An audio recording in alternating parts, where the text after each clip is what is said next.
frères et sœurs de l'émission, la manne du ciel. La manne jaillit toujours abondamment du ciel et nous donne la lumière de notre Seigneur Jésus-Christ. C'est lui la lumière du monde. Et nul ne peut voir la vie qui est en lui-même sans cette lumière. Cette émission est présentée par le serviteur Jules Komla Sossou de l'église missionnaire Philadelphie de Christ à Lomé, au Togo. Et nous sommes tellement contents de partager ces instants de joie avec toi, mon frère, ma soeur, afin que tu comprennes et que je comprenne également que nous sommes les élus de Dieu. Et en tant qu'élus de Dieu, le Seigneur lui-même est venu jusqu'à nous en tant que Christ, l'agneau sans défaut et sans tache, pour nous sauver, lui Christ, de notre malédiction. Alors, nous voyons encore aujourd'hui humble, saint et juste. Et ce titre que nous avons donné, humble, saint et juste, est très important car le Seigneur Dieu de gloire nous montre un aspect très important, c'est que pour être avec lui, il nous faut absolument être humble pour être saint et ensuite juste, c'est-à-dire irrépréhensible. Alors, il faut qu'on comprenne que lui-même, il est l'agneau de Dieu. Et en tant qu'agneau de Dieu, c'est lui qui va ôter le péché du monde. Il est venu pour ôter le péché du monde, l'agneau de Dieu. Et Jésus-Christ, en tant qu'agneau de Dieu, est le Christ. Et c'est très important de le comprendre ainsi. Il est le Christ. Car la parole nous dit dans 1 Pierre 1, verset 19-20, mais par le sang précieux de Christ, comme d'un agneau sans défaut et sans tache, prédestiné avant la fondation du monde et manifesté à la fin des temps à cause de vous. Cela veut dire tout simplement que nous avons été révélés, âme vivante, du sang précieux de Christ avant la fondation du monde. Et ce sang, c'est le sang de l'agneau sans défaut et sans tache, avant la fondation du monde. Et donc, nous avons été révélés en tant que âme pour être saint et irrépréhensible. Alors, l'Écriture nous dit dans Éphésiens 1, verset 3 et 4, béni soit Dieu, le Père de notre Seigneur Jésus-Christ, qui nous a bénis de toutes sortes de bénédictions spirituelles dans les lieux célestes en Christ. En Christ, Dieu nous a élus avant la fondation du monde pour que nous soyons saints et irrépréhensibles, c'est-à-dire justes, devant lui, Dieu le Père. Donc, il faudrait qu'on comprenne que c'est devant Dieu le Père tout seul qu'il nous faut être saints et irrépréhensibles, c'est-à-dire justes. Et nous avons été élus avant la fondation du monde. À partir de ce moment, nous comprenons que nous étions des âmes dont le visage resplendissait comme le soleil et portant des habits de lumière. Et nous étions une image de la gloire de Dieu, de l'Éternel. Une seule image de la gloire de l'Éternel. Or, l'Éternel lui-même, qui est l'Éternel des armées, le Seigneur qui est assis sur un trône en saphir comme nous, il est saint, saint, saint. Alors, Ephésiens 6, verset 3 nous dit, verset 1 d'abord, l'année de la mort du roi Osias, je vis le Seigneur assis sur un trône très élevé. S'il est assis sur un trône, c'est qu'il est un roi. Et ce trône, c'est le trône de saphir. Et nous aussi, en venant sur cette terre, nous étions assis sur un trône en saphir et portés sur la tête des chérubins. Nous, hommes. Ézéchiel 1, verset 26. Et nous étions une image de la gloire de l'Éternel. Ézéchiel 1, verset 28. Et l'Éternel lui-même, l'Éternel des armées, il est saint, saint, saint. Et l'Éternel des armées, donc c'est lui seul qui est saint, saint et saint. Et toute la terre est remplie de sa gloire. Or, nous étions une seule image de la gloire de l'Éternel. Donc, il nous faudrait les deux autres images de la gloire de l'Éternel, c'est-à-dire être saint dans le corps qu'il nous a fait sur cette terre et être saint dans l'esprit. Il ne faut jamais oublier que dans Genèse 2, verset 7, la parole de Dieu nous dit « L'Éternel Dieu forma l'homme de la poussière de la terre. Il souffla dans ses narines un souffle de vie et l'homme devient un être vivant. » Alors, si l'Éternel a soufflé, a formé l'homme de la poussière de la terre, d'abord, c'est que la terre, il a pris la terre, il a soufflé, l'Esprit de Dieu a soufflé, l'Esprit de Dieu qui est l'Esprit de vie, et dans un souffle de vie, a soufflé l'homme, âme, invisible, au niveau des yeux visibles ici. Il a soufflé l'âme qui a été révélée de son sang dans la poussière de la terre. Or, la terre a été faite, est une partie de la sagesse de l'Éternel. Proverbe 3, verset 19 nous dit, l'Éternel a fondé la terre par sa sagesse. Donc, la poussière de la terre, c'est une partie de la sagesse de l'Éternel. Donc, nous sommes des âmes. L'âme a été soufflée par l'Esprit de Dieu, qui est l'esprit, le souffle du Tout-Puissant, a été soufflé dans la poussière de la terre, donc dans la sagesse de l'Éternel. Et donc, dans cette sagesse, l'homme doit vivre dans la sagesse de l'Éternel et sur ce qu'est la sagesse de l'Éternel. Sinon, on ne peut jamais faire le chemin. Et l'homme, en suivant la sagesse de l'Éternel, doit craindre l'Éternel. Proverbe 9, verset 10 nous dit, le commencement de la sagesse, c'est la crainte de l'Éternel. Il faut donc craindre l'Éternel. Le crainte, c'est respecter l'ordre qu'il nous avait donné dans le jardin d'Éden. Quel est cet ordre? Genèse 2, verset 15 à 17 nous dit, l'Éternel Dieu forma l'homme, l'Éternel Dieu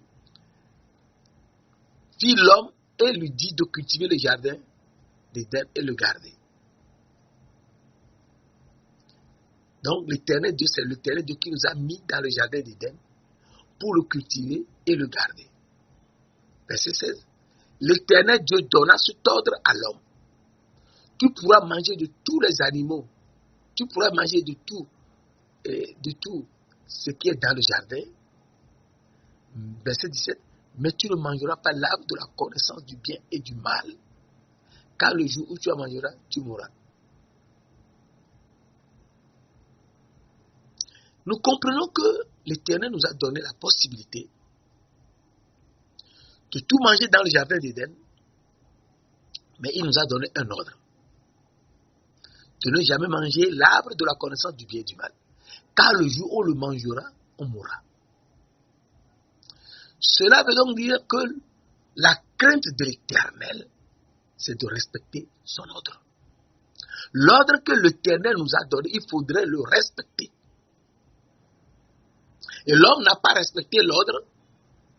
Il a mangé l'arbre de la connaissance du bien et du mal qui était destiné à la nourriture des animaux que Dieu a fait dans le jardin d'Éden. Genèse 2, versets 19 et 20. Ces animaux qui sont sortis du sol mangent les fruits de l'arbre de la connaissance du bien et du mal. Donc l'homme ne doit jamais manger le fruit de cet arbre. Mais ayant été trompé par Satan, le diable, le serpent, la femme qui était une aide que l'Éternel Dieu a faite à l'homme, n'a pas pris soin de demander à l'Éternel ce qu'elle doit faire. Et elle a commencé à parler avec le serpent, et le serpent l'a séduite. Et elle a mangé l'arbre de la connaissance du bien et du mal, et l'a donné à son mari qui était auprès d'elle. Et les deux ont mangé, et une fois qu'ils ont mangé, les yeux de l'un et l'autre s'ouvrirent. Et ils connurent qu'ils étaient nus. Alors, Genèse 3, verset 6 et 7 que je suis en train de... Genèse 3, verset 6 et 7 que je suis en train de te lire là, nous montre que les yeux de l'un et l'autre s'ouvrirent. Ils voyaient avec quels yeux avant? Ils voyaient avec les yeux de l'âme. Donc les yeux de l'âme s'étaient fermés, donc ils étaient aveugles dans l'âme. Et les yeux du corps se sont ouverts. Ils connurent qu'ils étaient nus, donc ils ont perdu les habits qu'ils avaient dans l'âme. Et donc, l'Éternel a fait quelque chose.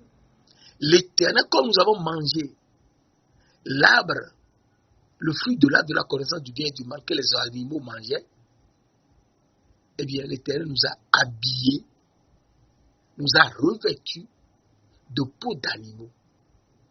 Genèse 3, verset 20, Genèse 3, que nous lisons rapidement. Genèse 3, un verset très important. Parce que ce n'est que là que nous nous situons.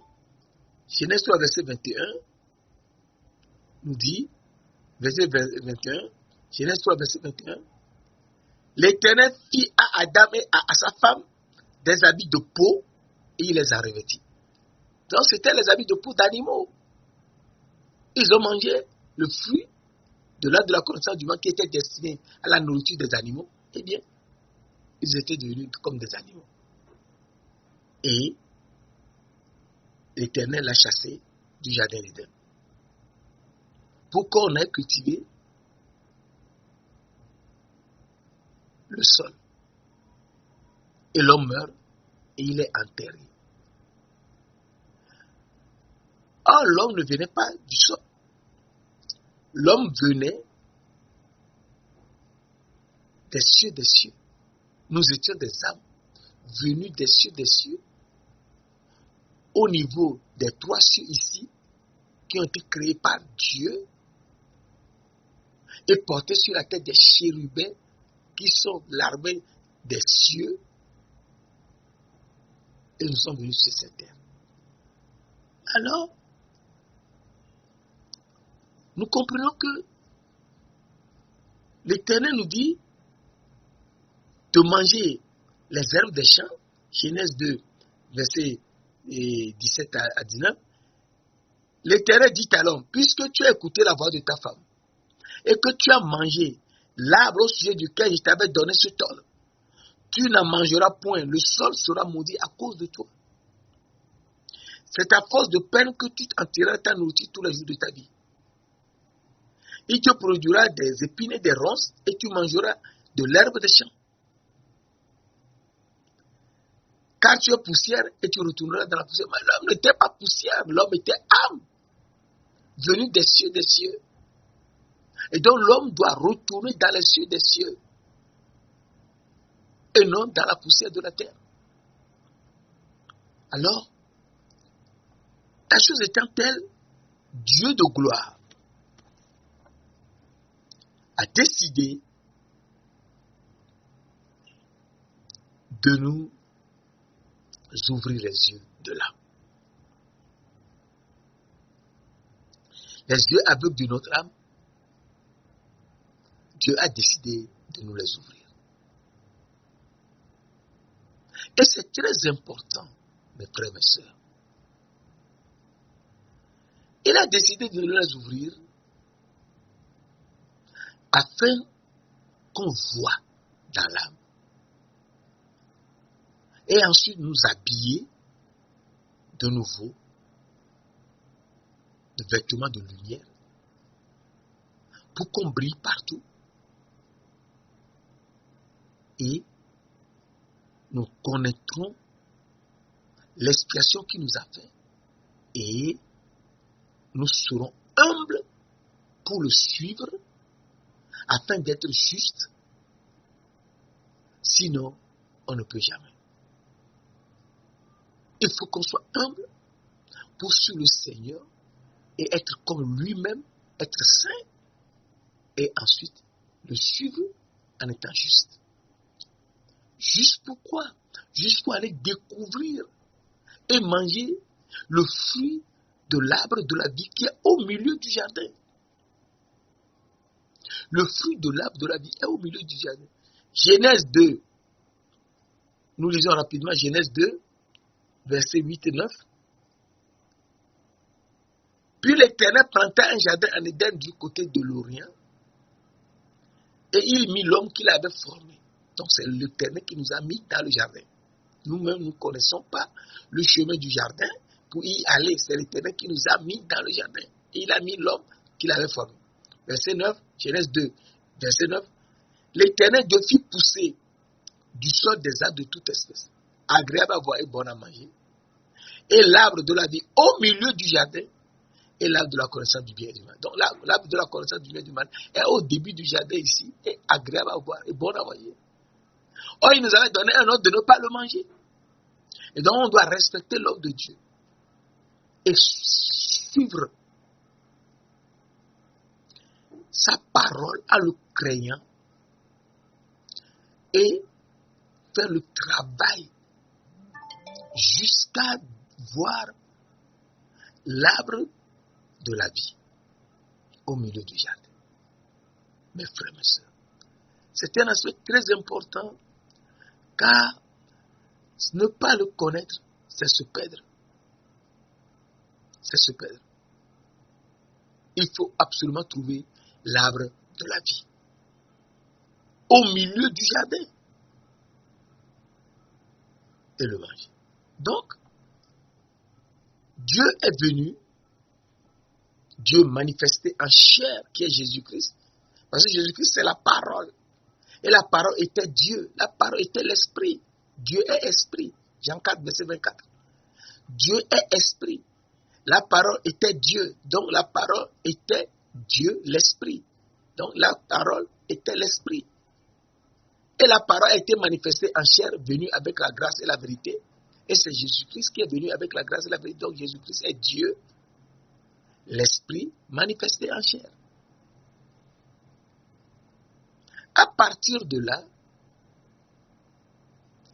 Jésus-Christ qui est Dieu, donc l'Esprit,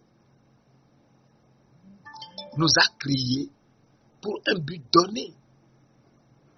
Et c'est très important. Il nous a créés, lui l'Esprit de Dieu, il nous a créés en mettant en nous le souffle du Tout-Puissant afin qu'on suive sa parole. Job 33, verset 4 nous dit, l'Esprit de Dieu m'a créé, le souffle du Tout-Puissant m'anime. Donc ce n'est que le souffle du Tout-Puissant qui doit nous animer, qui doit nous conduire, qui doit nous enseigner tout. Parce que c'est lui qui nous a créés afin qu'on suive la parole de Dieu. Et c'est très important. Je reprends. Job 33, verset 4. L'Esprit de Dieu m'a créé. Le souffle du Tout-Puissant m'anime. Le souffle du Tout-Puissant, c'est l'Esprit de Dieu. C'est lui qui nous anime. Donc, lui qui nous a créés, nous anime en nous enseignant tout. Jean 14, verset 26. Il nous enseigne tout et nous conduit. L'Éternel me berger, je ne manquerai de rien. Il nous conduit pour franchir le premier fleuve Pichon, le second fleuve Guiron, et aller au milieu du jardin et trouver l'arbre de la vie, en manger le fruit et devenir fils de Dieu, traverser le fleuve Hiddekel et enfin franchir le fleuve Euphrate et être un fils du Dieu vivant et entrer dans la gloire de Dieu. C'est ça le programme de Dieu. Et donc, ayant raté, entre guillemets, ce plan de Dieu, eh bien, Dieu de gloire nous a fait quelque chose de très important. C'est qu'il est venu lui-même, donc, la parole manifestée en chair Jésus-Christ, est venu pour nous ouvrir les yeux. Alors nous lisons dans Luc 4, verset 18-20, Luc 4, verset 18-19, nous lisons, Jésus dit, l'Esprit du Seigneur, l'Éternel est sur moi. L'Esprit du Seigneur est sur moi. Parce que dans le Nouveau Testament, on ne parle pas de l'Éternel. C'est dans l'Ancien Testament qu'on parle de l'Éternel. L'Esprit du Seigneur est sur moi. Parce qu'il m'a oint pour annoncer une bonne nouvelle aux pauvres. Il m'a envoyé pour guérir ceux qui ont le cœur brisé, pour proclamer aux captifs la délivrance et aux aveugles le recouvrement de la vue. Donc, c'est pour le recouvrement de la vue des aveugles que Jésus-Christ est venu sur cette terre.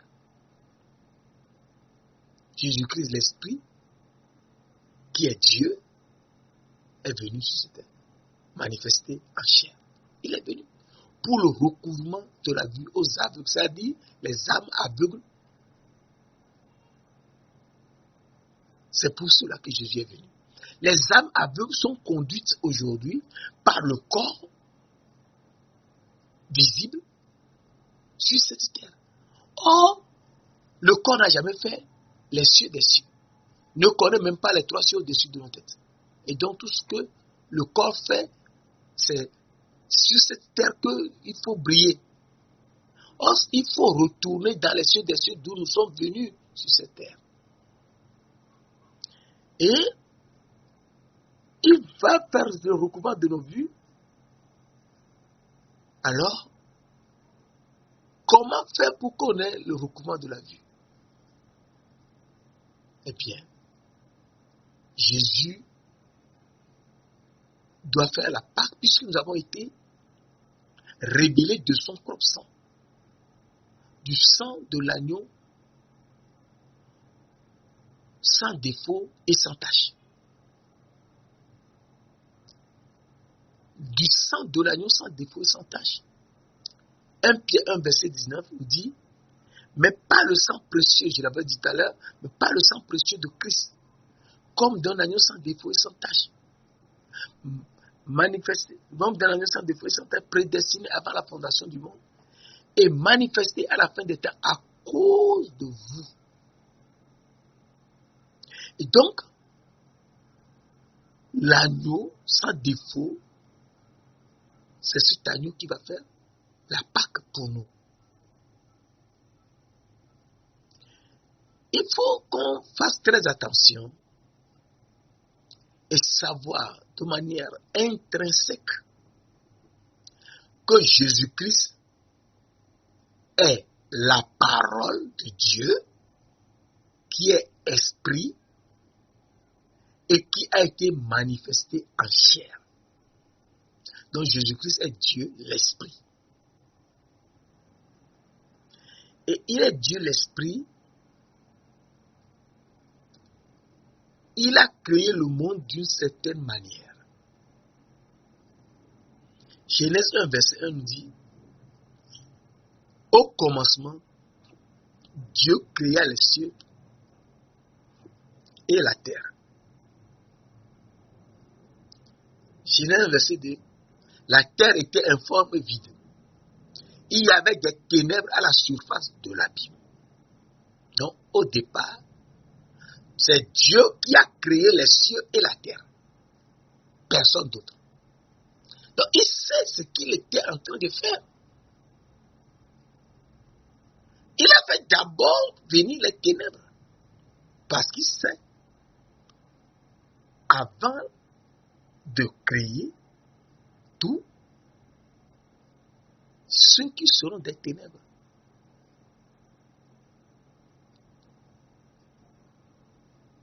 La terre était informe vide. Il y avait des ténèbres à la surface de l'abîme. Et l'Esprit de Dieu se mouvait au-dessus des eaux. C'est l'Esprit de Dieu qui est Dieu lui-même. Et donc, nous comprenons que l'Esprit de Dieu a fait d'abord apparaître les ténèbres. Genèse 1, verset 3. Dieu dit, donc Dieu a parlé. Dieu a parlé, Dieu dit. Que la lumière soit et la lumière fut. Donc Dieu a parlé et la lumière.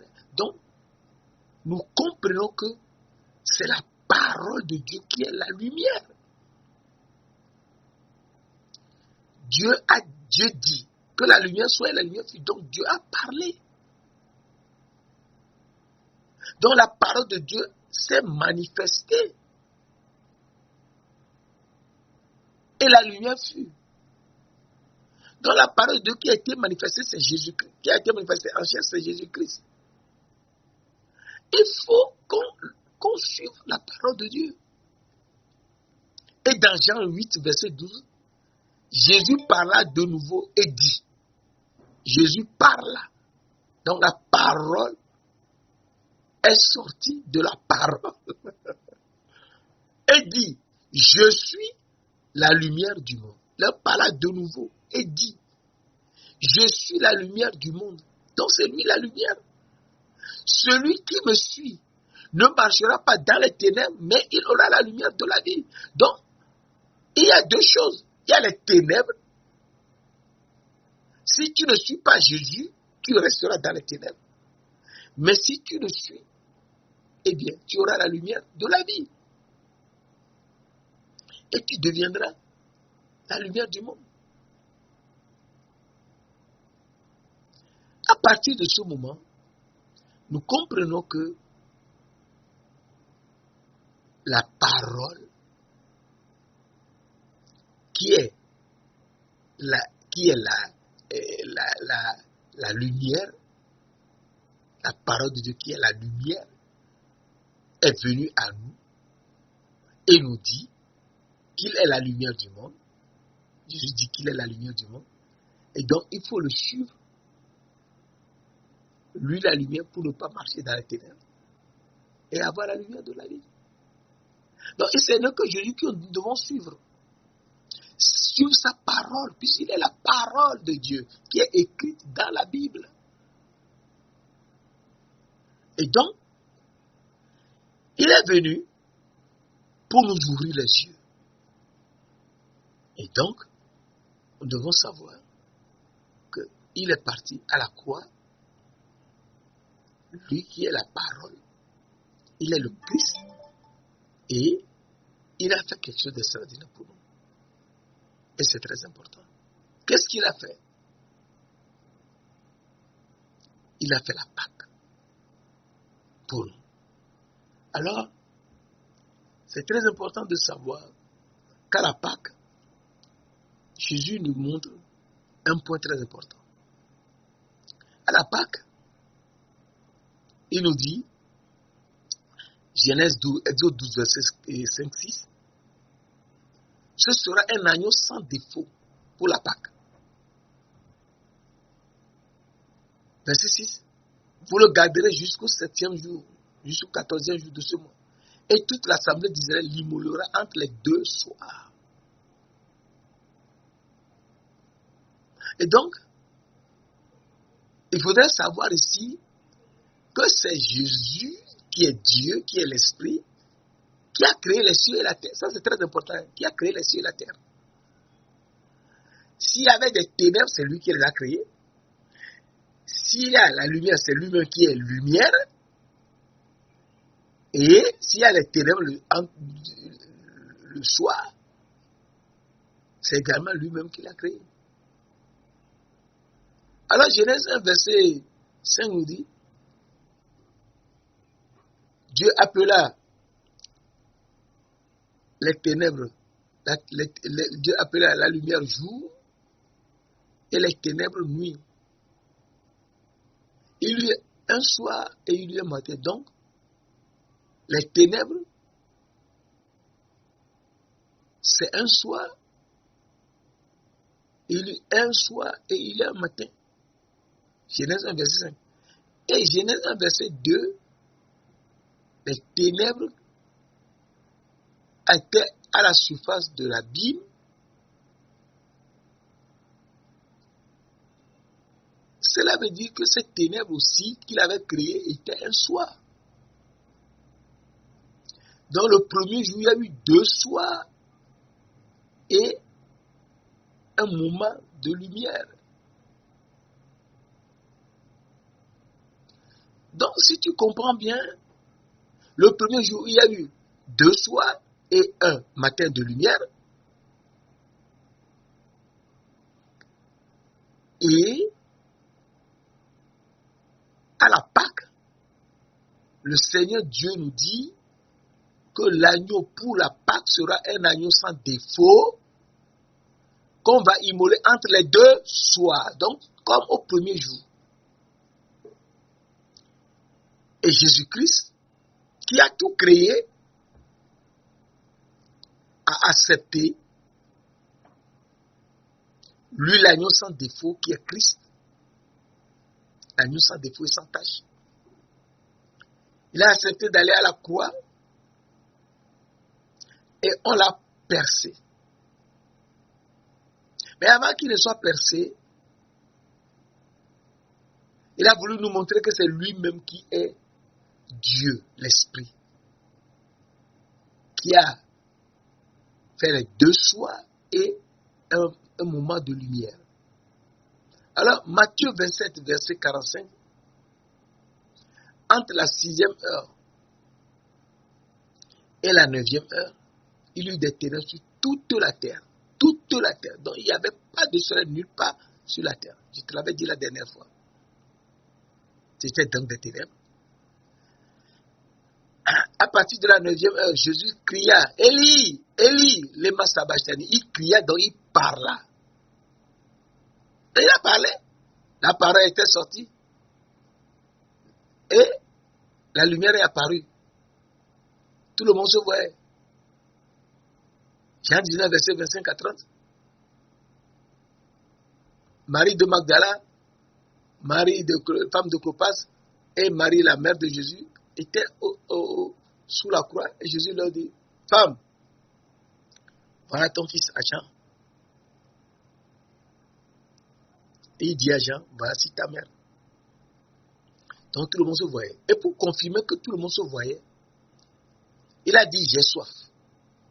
Alors un des soldats prit une éponge, la trempe dans du vinaigre, et l'approcha de sa bouche. Donc, il voyait bien la bouche de Jésus. Donc, il y avait la lumière. Tout le monde voyait. Il voyait la bouche et il l'a mis à la bouche de Jésus. Jésus a goûté le vinaigre et dit tout est accompli. Donc, il y avait la lumière. Et ensuite, Matthieu 27, verset 57 à 60, nous voyons que Joseph d'Arimathée, qui était riche, a pris le corps de Jésus et l'a enterré le soir. Donc, ce jour, il y a eu un soir de ténèbres. Il y a eu 2 ténèbres et un moment de lumière.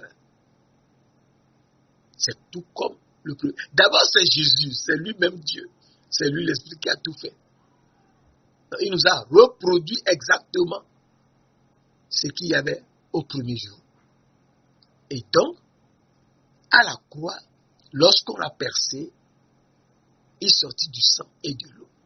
Jean 19, verset 33 à 34. Jésus, qui a été mis, on a voulu lui briser les pieds et on a vu qu'il était déjà mort. Et on ne lui brisa pas les pieds. Ça, c'était déjà écrit dans Nombre 9, verset 11-12, qu'on ne va jamais briser les pieds de l'agneau de Pâques. Alors, on n'a pas brisé les pieds de Jésus. Et quand on a voulu le percer, on a vu que quand on a voulu lui briser les pieds, on a vu que il était déjà mort et un soldat lui a percé le côté. Et sorti du sang et de l'eau. Ce sang qui est sorti, c'est ce sang de Christ. C'est le sang de Christ. Le sang de l'agneau sans défaut qui va faire l'expiation de nos âmes. Et le sang fait l'expiation de notre âme. C'est très important de le savoir. Le sang fait l'expiation et le sang ayant fait l'expiation, eh bien, le sang fait une deuxième chose. Le sang fait l'expiation dans Lévitique 17, verset 11, la parole de Dieu nous dit, car l'âme de la chair est dans le sang. C'est l'Éternel qui parle, je vous l'ai donné sur l'autel, afin qu'il servisse d'expiation pour vos âmes. Car c'est par l'âme que le sang fait l'expiation. Donc, c'est son sang qui va faire l'expiation de notre âme.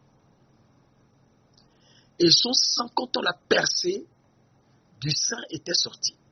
Et c'est ce sang qui fait l'expiation de notre âme. Afin que notre âme soit, disons, ressuscitée. C'est très important. Notre âme soit ressuscitée. Et nous avons la lèpre. Il faut qu'il enlève cette lèpre. Et la lèpre que nous avons dans l'âme, que nous ne voyons jamais, Dieu nous montre cela. Dans Exode 4, dans Exode 4, versets 6 à 9, 6 à 8, Dieu l'a montré à Moïse. Exode 4, versets 6 à 8. L'Éternel lui dit à Moïse, mets ta main dans ton sein.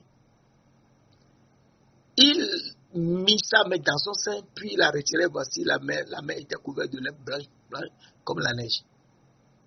Et je t'avais dit la dernière fois qu'on ne peut jamais mettre sa main dans son sein.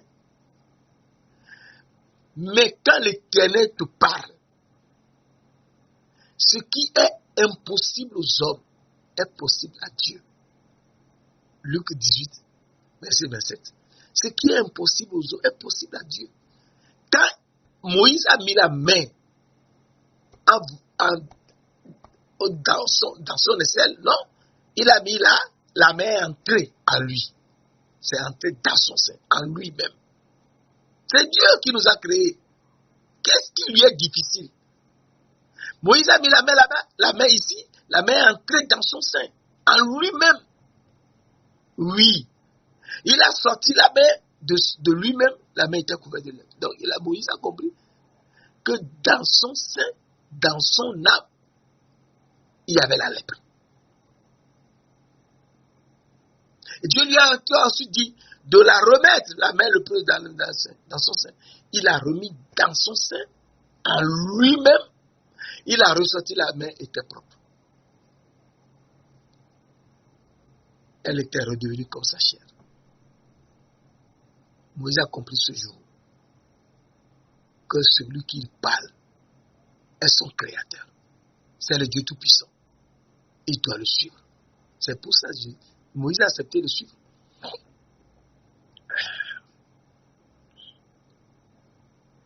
Et l'ayant suivi,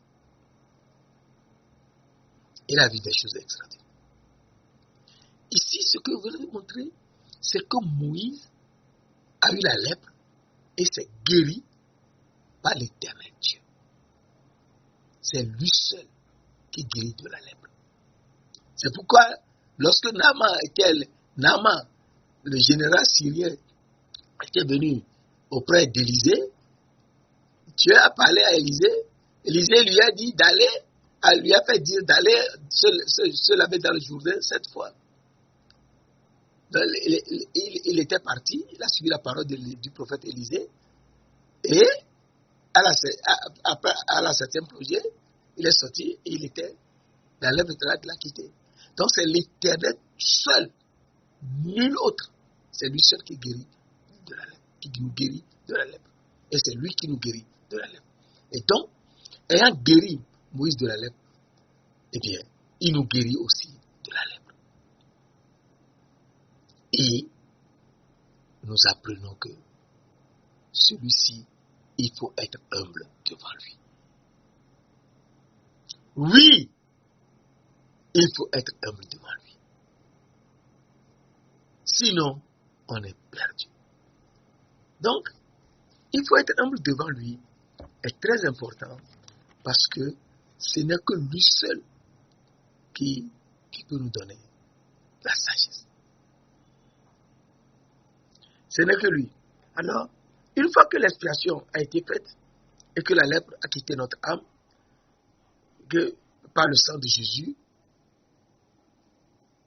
le sang précieux de Jésus, comme un agneau, le sang précieux de Christ comme un agneau sans défaut, le sang précieux de Jésus à la croix qui était sorti, eh bien, nous fait l'expiation de notre âme et enlève la lèpre de notre âme.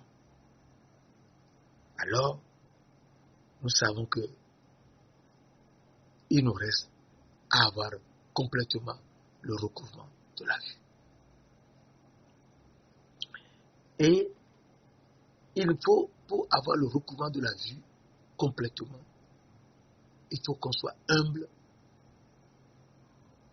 saint et juste. Il faut être humble comme lui-même. Et c'est très important. Il faut qu'on apprenne maintenant à être humble. Une fois que nous avons eu le sang pour l'expiation de notre âme, ça a été fait. Le sang a également fait, nous a guéri de la lèpre que nous avions dans l'âme, sans le savoir. Moïse ne le savait pas. Moïse ne le savait pas. Nous aussi, on ne le savait pas. Il faudrait que le Seigneur te montre que tu as la lèpre dans l'âme et qu'il te guérit. C'est lui seul qui guérit de la lèpre. Il n'y a personne d'autre qui peut guérir de la lèpre. C'est Dieu. L'Esprit qui est Jésus, c'est lui seul, Jésus-Christ seul, qui peut nous guérir de la lèpre. Et c'est lui qui nous en guérit. Eh bien, on comprend qu'il faut être humble, comme lui-même. Alors Zacharie 9, verset 9 nous dit, voici ton roi vient à toi. Il est juste et victorieux. Il est humble et monté sur un âne. Sur une ânesse, monté sur un âne, sur un ânon, le petit d'une ânesse. Donc, il est humble, mais il est monté sur une ânesse et un ânon en même temps, simultanément. Ce qui est impossible à l'homme. Tout est possible à Dieu. Tout est possible à Dieu. Il faut qu'on le sache. Matthieu 19, verset 26. Tout est possible à Dieu. Aux hommes, cela est impossible, mais à Dieu, tout est possible. Et donc, il faut qu'on sache que il est humble. Et donc, il nous faut aussi être humble. Il nous faut être humble. Et comment être humble? Comment être humble? On ne peut être humble qu'en craignant l'Éternel, en respectant sa parole. De départ, Genèse 2, verset 15 à 17. L'Éternel Dieu le plaça dans le jardin d'Éden pour le cultiver et le garder. Et c'est ça. L'Éternel Dieu donna cet ordre à l'homme. Tu pourras manger de tous les arbres du jardin. Verset 17. Mais tu ne mangeras pas l'arbre de la connaissance du bien et du mal, car le jour où tu en mangeras, tu mourras. C'est son ordre. Et donc, il faut le craindre. La Proverbe 9, verset 10 nous dit, la crainte, le commencement de la sagesse, c'est la crainte de l'Éternel. La science des saints, c'est l'intelligence. Donc, il faut craindre l'Éternel pour avoir sa sagesse. Et Proverbe 2, verset 5 nous dit, alors tu comprendras la sagesse de l'Éternel et tu trouveras la connaissance de Dieu. Verset 6. Car l'Éternel donne la sagesse, de sa bouche sortent la connaissance et l'intelligence. Donc la sagesse de Dieu également sortira de sa bouche. Il nous faut donc être sage. Il nous faut être sage. Ce qui sort de la bouche de Dieu.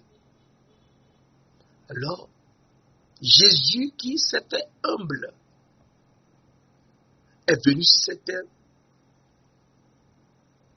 Lui, Dieu, l'Esprit, manifesté en chair,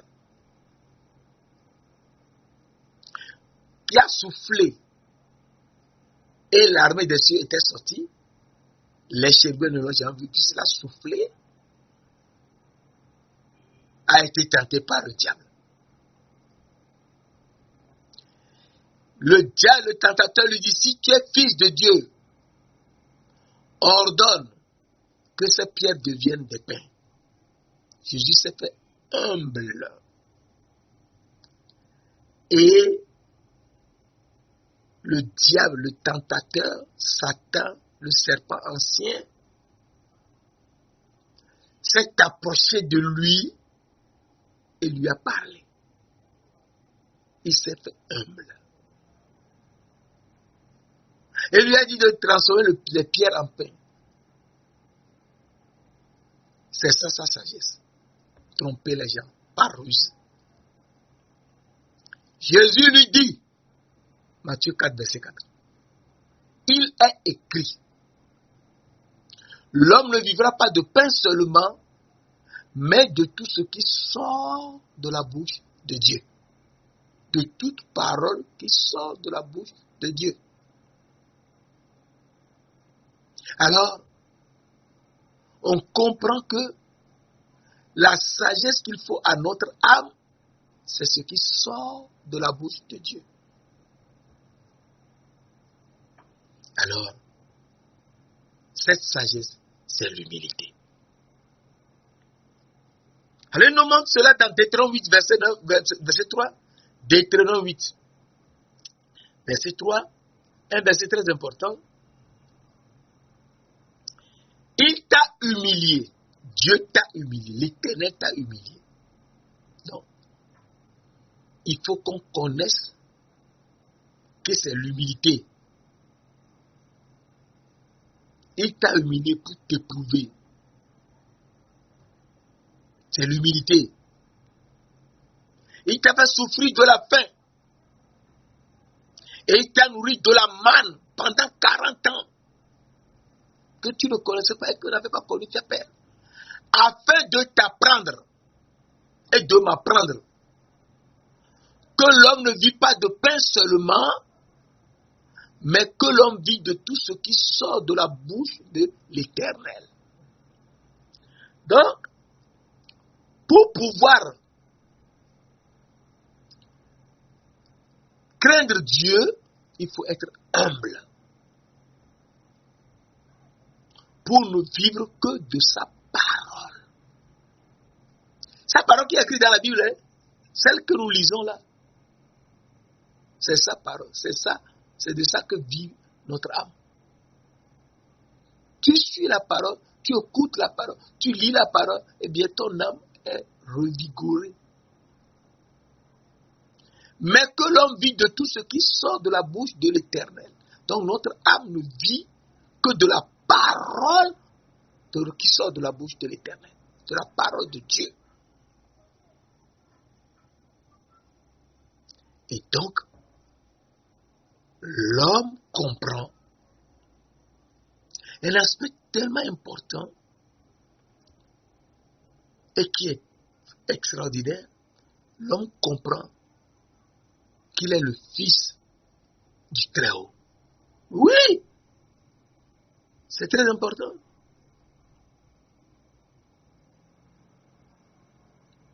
C'est très important. Psaume 82, verset 6 nous dit, j'avais dit, l'Éternel dit, j'avais dit, vous êtes des dieux. Vous êtes tous des fils du Très-Haut. Donc si nous sommes des dieux, venus des cieux, portés sur la tête des chérubins et assis sur un trône en saphir, comme lui-même, eh bien nous sommes des dieux. Puisque lui aussi il était assis sur un trône en saphir. Ézéchiel 10, verset 1 et 4. Eh bien, nous sommes effectivement des dieux. Petits dieux, bien sûr, mais des dieux quand même. Et nous brillons, nous étions portés sur la tête des chérubins. À partir de ce moment, il faut qu'on soit humble, comme lui-même. Zacharie 9, verset 9. Voici ton roi. Nous étions des rois. Viens à toi. Il est humble. Et il faudrait qu'on soit humble en tant que roi. Nous sommes des dieux. Dieu est ton roi. Nous aussi, nous étions des rois. Et il faut le savoir. Et donc, à partir de là, nous savons qu'il nous faut absolument rester humble. Et Proverbe 15, verset 33 nous dit, la crainte de l'Éternel enseigne la sagesse. Et l'humilité précède la gloire. Eh bien, il faut qu'on soit humble pour connaître la sagesse de Dieu en le craignant. Ce n'est que dans la crainte de l'Éternel que nous pouvons connaître la sagesse de Dieu. Et une fois qu'on la connaît, on est humble. et jamais orgueilleux. C'est pourquoi Proverbe 11, verset 2 nous dit, quand vient l'orgueil, vient aussi l'ignominie. Il ne faut pas être orgueilleux. Je connais, je sais, on ne peut rien savoir. Il ne faut pas être orgueilleux. L'orgueil précède la chute. Il ne faut pas être orgueilleux. Alors, quand vient l'orgueil, vient aussi l'ignominie. Mais la sagesse est avec les humbles. Donc, ce ne sont que les hommes qui ont la sagesse de Dieu. Eh bien, nous verrons la prochaine fois comment on peut être humble dans le corps et être humble dans l'esprit. Et ça nous permettra d'être saints et ensuite justes. Saint-Esprit, Esprit de Dieu, tu nous as créés et tu nous donnes la sagesse de Dieu qui est de le craindre.